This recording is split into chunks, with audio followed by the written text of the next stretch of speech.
Мир всегда лучше, мир всегда будет, и за этот мир мы будем стараться.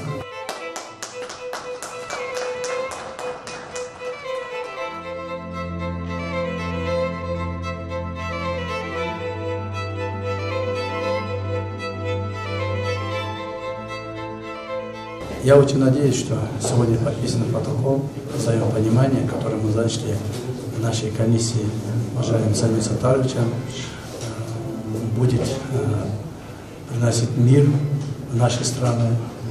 Я уверен, что мир всегда лучше, мир всегда будет, и за этот мир мы будем стараться.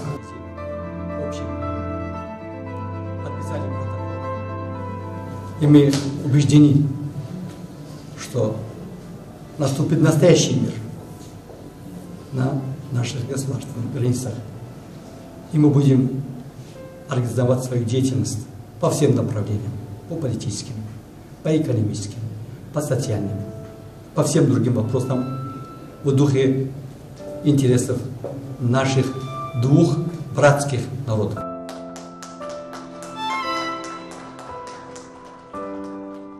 Посту жанында камба күйдө. Мынакта танка күйүп атат, танка улам жарылып.